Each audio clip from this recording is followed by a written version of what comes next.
সুখী হতে চাইলে ভুলেও 5টি কথা কখনো কারো কাছে শেয়ার করবেন না। যদি আপনি হ্যাপিনেস চান, যে আপনার জীবনটা সুন্দর হোক, আপনার সময়গুলি ভালো কাটুক, আপনি ডিপ্রেশনে না পড়ে যান, যদি আপনি এইগুলি চান, তাহলে আপনি কখনো এই 5টি বিষয় কারো কাছে শেয়ার করবেন না। যদি করেন তাহলে আপনার জীবনটা বড় কষ্টের হয়ে যাবে। প্রথম নাম্বার হচ্ছে, স্বামী এবং স্ত্রী একে অপরের সাথে ঘটে যাওয়া গোপন কোনো বিষয়, গোপন কোনো কথা কোনো বন্ধু অথবা বান্ধবীদের সাথে ভুলেও কখনো শেয়ার করবেন না। তার কারণ হচ্ছে আল্লাহ সুবহানাহু ওয়া তাআলা বলছেন, হুন্না লিবাসুল লাকুম ওয়া আনতুম লিবাসুল লাহুন্না, তোমরা একে অপরের পোশাক, সুতরাং একে অপরকে যদি মানুষের সামনে উলঙ্গ করে দাও, অর্থাৎ নিজেদের গোপন বিষয়গুলি বলে যদি তোমরা প্রকাশ করে দাও, তাহলে তোমাদের জীবনটা দুর্বিষহ হয়ে উঠবে। এই জন্য প্রিয় ভাইয়েরা আমার, অবশ্যই খেয়াল রাখতে হবে, যদি নিজের লাইফে হ্যাপি থাকতে চান, নিজের জীবনটাকে সুন্দর রাখতে চান, তাহলে অবশ্যই স্বামী স্ত্রী একে অপরের গোপন কথাগুলিকে গোপন রাখতে হবে, মানুষের সামনে কখনো প্রকাশ করা যাবে না। এই বিষয়গুলি আমাদেরকে খেয়াল রাখতে হবে। তার কারণ হচ্ছে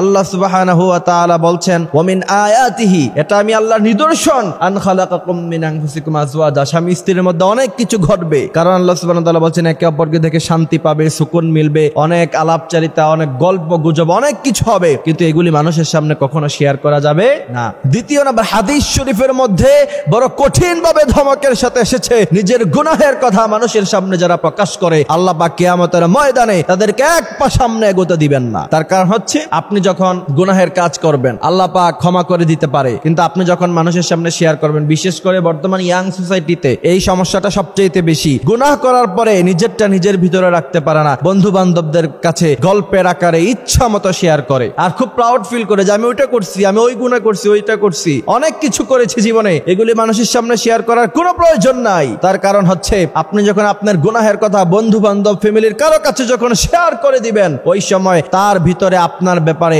নেগেটিভ চিন্তা ভাবনা তৈরি হবে। সে আপনার ব্যাপারে নেগেটিভ চিন্তা ভাবনা করবে, আপনার ব্যাপারে সে ভালো ধারণা ছিল কিন্তু এখন তার খারাপ ধারণা হয়ে যাবে। তো নিজের এই ভুলের কারণে আরেকজনের মনের ভিতরে কেন আপনি খারাপ হচ্ছেন, অবশ্যই আপনাকে খেয়াল রাখতে হবে, নিজের গুনাহের কথা কখনো মানুষের সামনে শেয়ার করা যাবে না। করলে দুনিয়ারও ক্ষতি, আখিরাতেরও ক্ষতি। দুনিয়ার ক্ষতি হলো মানুষের সামনে, মানুষের ব্রেনে, মানুষের মনে আপনি খারাপ ব্যক্তি হিসাবে সমচিত হলেন, আর আখিরাতের মধ্যে আল্লাহ সুবহানাহু ওয়া তাআলা তাদেরকে রাজসাক্ষী হিসাবে দাঁড়া করায়া দিবে। এজন্য খাসিরাত দুনিয়া ওয়াল আখিরা, যালিকা হুয়াল খুসরানুল মুবিন, আপনার দুনিয়াতেও ক্ষতিগ্রস্ত, আখিরাতেও ক্ষতিগ্রস্ত হয়ে গেলেন। তৃতীয় নাম্বার হচ্ছে, কোন বিষয় যদি পরিকল্পনা করেন, সেই বিষয় কখনো কারো কাছে শেয়ার করবেন না। আপনি একটি বিষয় পরিকল্পনা করেছেন যে আমি এই কাজটা করব, আপনি যদি তার কাছে শেয়ার করে দেন, হয়তোবা সে আপনার পরিকল্পনাটাকে চুরি করে সে তার মতো করে কাজ করে ফেলবে।